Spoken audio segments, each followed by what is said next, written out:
And welcome back. You're listening to CentralCoastRadio.com. Well, there is a brand new French film out in cinemas right now that is well worth a look to go and see. It is called Sugar and Stars, and the film revolves around a young man called Yazid, played by Riyadh Belachi. And Yazid has had a very, very rough life.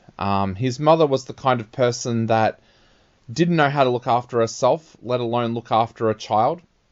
And because of that, he found himself going into foster care at a very early age. But it was one of those relationships where his mum was kind of jealous of the way he was treated when he was with his foster family. So there was a lot of toing and froing between the two.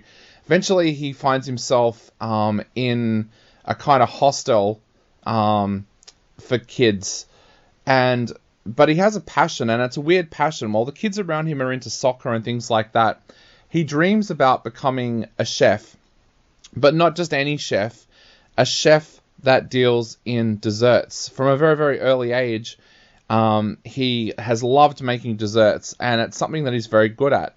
Now, what makes this film so different is that there are times in this movie where I was expecting it to go into that kind of stereotypical kid from the wrong side of the tracks, starts out on his dream, goes into a competition, wins it, and everything is right. But that's not how this film plays out.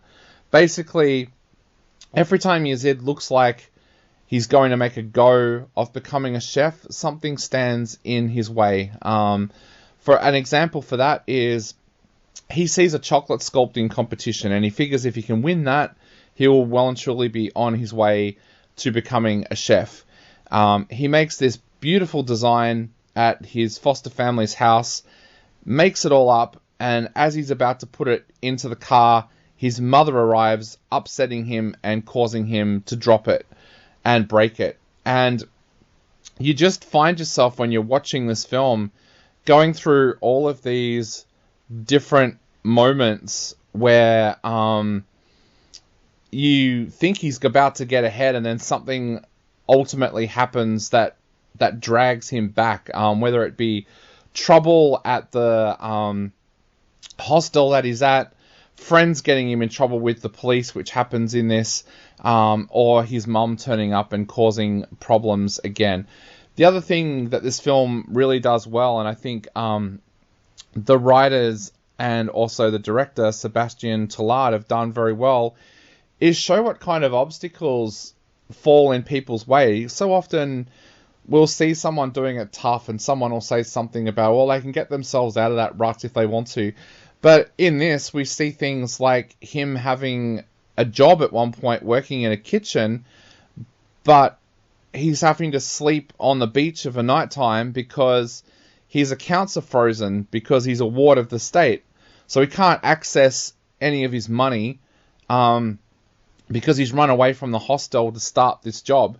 So therefore, all of his assets are frozen. And just even things like he wants to break out of this hostel and get himself a job at one point, and it's going to mean that he's traveling 180 miles per day, but he can't tell them in the hostel because of the way that it's all set up. And it's like, well, hang on a minute. This guy is actually going out there and trying to make a living for himself, but the hostel stops him from doing it.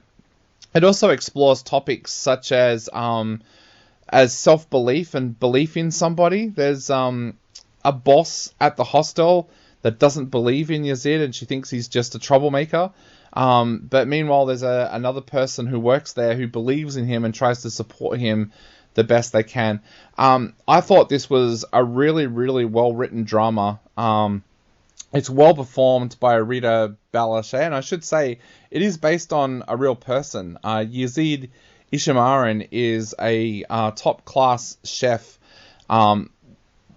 Try to forget that when you go into this film, though, because you want to see Yazid go on his journey and you want to see him succeed. And if you know what he does in real life, then it kind of spoils the suspense and the drama, which is so well set up by Sébastien Tillard in this. So if you're in the mood for a really, really good French film that is well written, well performed, breaks away from some of the cliches that we see for these kinds of stories. Go and see Sugar and Stars. It is well worth a look, and I think you'll love it if you love some good French cinema. I am going to give this one 4 out of 5.